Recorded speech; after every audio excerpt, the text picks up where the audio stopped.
Today, we're going to unpack the story of a single, pretty wild day in the stock market.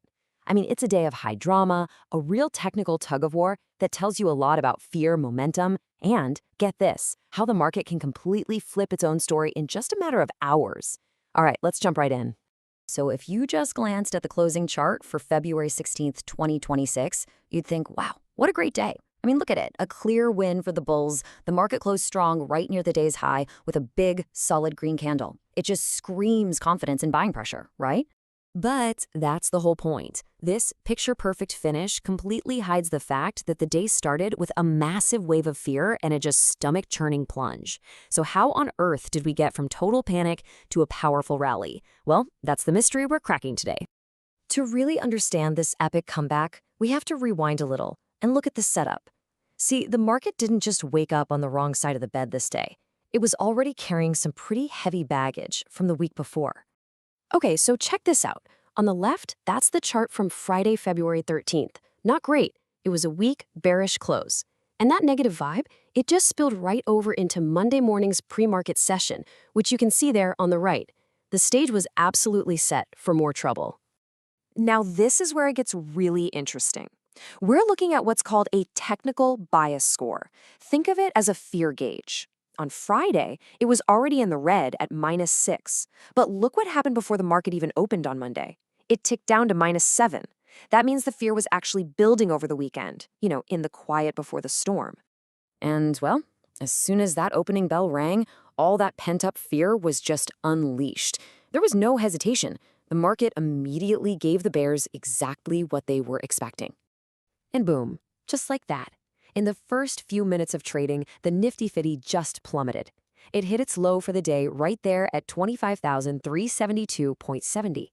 If you were watching this live, you'd be thinking, uh-oh, this is the start of a major breakdown. This moment right here would end up being the day's critical turning point. And get this, from that rock bottom low to the eventual high of the day, the market traveled a massive 324.30 points. A trading range that wide, it signals one thing: extreme volatility. This was not a quiet, boring day. It was an absolute battleground. Okay, now this is where the story gets really, really weird. The price started to claw its way back from that initial plunge, but the underlying fear, that technical bias score, it actually got worse. This strange split is the real heart of our story. The analysts who covered this day just nailed the feeling with this one phrase. It perfectly captures it. The price was fighting its way up, but it was doing it against this backdrop of intense skepticism and just terrible technical readings. And this chart illustrates that paradox perfectly. Look here. By about 11:10 a.m., the green price candles are clearly marching upwards. But that bias indicator at the top, it's not just red. It has plunged to -11, the absolute worst it would get all day. So the price was going up, but the fear was literally hitting rock bottom. How does that work? This timeline just lays it all out, plain and simple. The market opens bearish, the price bounces back, but the fear level doesn't budge. And then, as the price pushes even higher, the fear meter just completely maxes out at -11. It makes no sense, it's totally counterintuitive, and it's a classic setup for what traders call a bear trap. So we get to this crucial moment where something had to give. Right? Either the price had to collapse to match the fear, or the fear had to just evaporate to catch up with the price. Well, in the afternoon, we got our answer. And it came in the form of a relentless buying spree. Take a look at this. You see those little green numbered signals going from 1 all the way up to 8? That is an unbroken chain of 8. 8 consecutive buy signals on the 5-minute chart. This wasn't some hesitant little bounce anymore. Oh no, this was a systematic, powerful takeover by the buyers. And this rally? It was backed by some serious money. We're talking over $275 million in trading volume. Volume that high tells you this isn't just a few big players messing around. This is a broad, conviction-driven charge with enough power to completely rewrite the entire story of the day. Which brings us to how this whole story resolves.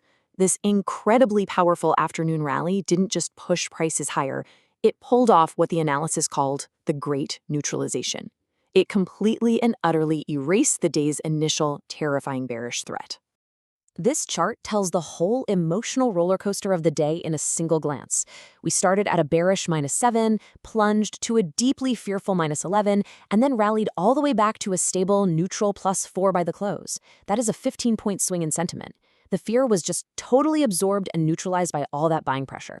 So what does this all look like on the bigger picture, the daily chart? This is where we get into a little candlestick forensics.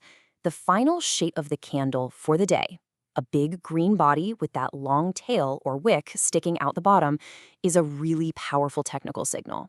It shows that sellers tried with all their might to push the price way down, but the buyers stepped in with overwhelming force.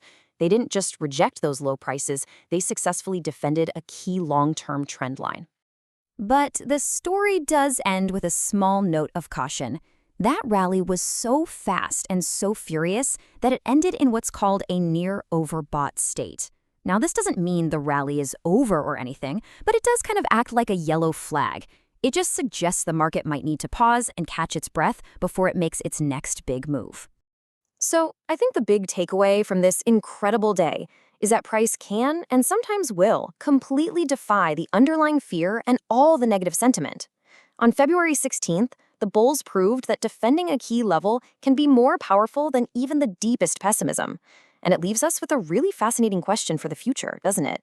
When fear and price diverge like this again, which one is going to win?